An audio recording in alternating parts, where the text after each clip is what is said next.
G'day, let's run through differentiation. We're going to look at differentiation using term by term. We're going to look at product rule, quotient rule, chain rule, and some combinations. So let's get going, otherwise we'll run out of time. Here we go. Okay, here's a few differentiations that we can do term by term.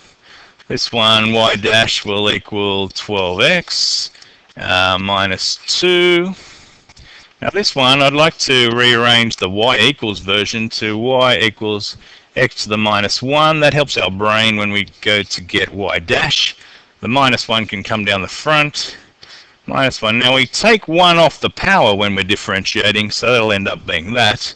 Now we started with a fraction version, so it's kind of helpful for us if we can turn that into an equivalent fraction. And that's what's equivalent to minus 1 x to the minus 2. Okay, here, now you might be tempted to think to yourself, product rule, question mark? Product rule. We can actually avoid doing the product rule by expanding first and then just doing term by term. So this will be our expanded version, 6x cubed plus 8x squared, and then we can just differentiate like we would normally do term by term, 18x squared plus 16x. Okay, that's possible to expand that and then just do it term by term rather than the product rule. Moving on. Okay, this is differentiation by the product rule. Now this is the product rule here. Now we base that on this being u and this being v. So off to the side it's always handy to say u equals and just write it out and get our thinking nice and clear. U dash, our differentiation version of that will be 4. V will just equal what we had originally there, 5x plus 6. And V dash, that's V dash, not U, equals 5. So let's, underneath here, write exactly that, piecing it together. Y dash should equal V, which is our 5x plus 6. Multiplied by our u dash, which is 4, plus our u, which is 4x minus 3, multiplied by our v dash, which is 5. And we'll expand all that. So the 4 can kind of expand backwards in there. 20x plus 24. And our 5 can expand through here as well, plus 20x minus 15. Final answer, 40x. Ooh, that looks like it's about a 9. So that's our product rule. U times V. Write it all out clearly. This section helps your brain a lot. You don't have to think too hard if you've done it all separately there. Okay, let's have a look at differentiation using the quotient rule. This is based on U being the top number and V being the bottom number. So once again, let's write it all out separately so our brain doesn't have to work too hard. U is 2x minus 3. V is the bottom bit, 3x plus 5. U dash is the differentiation of U, so that's 2. V dash equals 3. Let's piece it together over here. So y dash equals V first, which is our 3x plus 5, multiplied by our U dash, which is 2. Minus in front, we'll have to be careful of that in a minute. 2x minus 3 is our u, and our v dash is times 3. Now it's all over v squared, so we'll just put that in brackets. We won't need to expand it really. Make sure it's squared there. So let's just tidy these things up here. The 2 can expand here and the 3 can expand here, and we'll see if we can perhaps collect some like terms. 6x plus 10. And we have minus 6x. Now this minus is in front of this whole chunk here, so we've got to be real careful with our minuses here. So we've got minus 6x, and this bit here would give us minus 9, but we've got a minus in front of it. So we've got plus 9 there, over 3x plus 5 squared. Now we can tidy that up even more.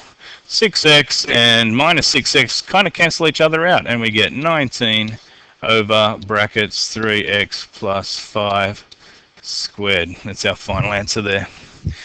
Okay, we're pretty much done there quite nicely. Okay, let's have a look at the chain rule coming up. Here we go. Okay, this one, y dash is going to equal, the 5 can come down the front, and we write the brackets out normally, and then we take one off our power. Now we must seriously not forget to multiply the whole thing by the differentiation of inside the brackets, which in this case is a 3. So to tidy that up, the 3 can come and multiply out the front here. 15 outside of 3x plus 4, that's an x, 3x plus 4 to the power of 4. That's our final answer. This bit here, don't forget to multiply by the differentiation of inside. Okay, now we have some combinations here. You'll notice we got something that looks like our chain rule example, but we've also got it multiplying by a term with an x in it. And so we're going to have to do a product rule, but with a bit of a chain rule involved here when we do our differentiation of our v. So that's our u, that's our v.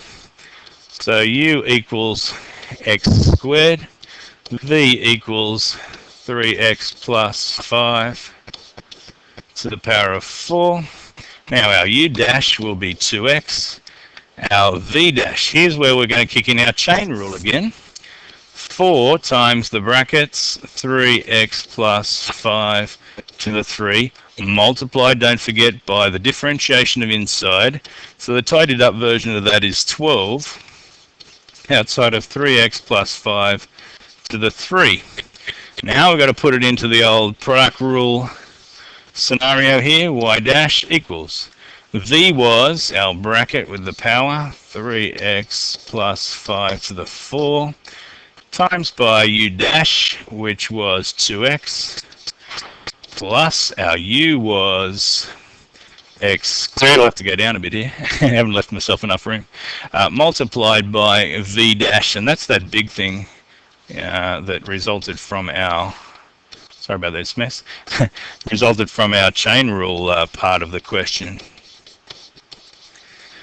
Okay, now we're going to have to try and, well, just tidy it up first, and then we'll have a look to see if we can factorize to simplify things a little bit. You got 2x outside of 3x plus 5 to the 4, plus 12x squared. Well, I know to write my x's, they're running in the wrong way here. 3x plus 5 to the 3. And now you'll notice in the brackets, there's something common between that. And there's actually a little bit of commonness between those two. We can factorize that out and neaten it up a little bit by saying 2x will be outside of, and we pick the smaller of the brackets to put next. So that's 3x plus 5 to the 3. Now we'll put a big bracket now. Now I ask myself, what am I going to multiply this by to get back to this? I'll need another bracket. I'll need a 3x plus 5 to take this 3 to be a 4 if I was expanding it. Then I ask myself, what have I got to multiply this front by to get this section here? I'll need another 6x, and I'll need another, no, that's about all I'll need for that second bit. Yep, looking good. Now you'll notice that in here there's a bit of an opportunity to collect like terms. So our final answer here might be 2x with a 3x plus 5 in the brackets to the 3, and that would be times by a total of 9x plus 5.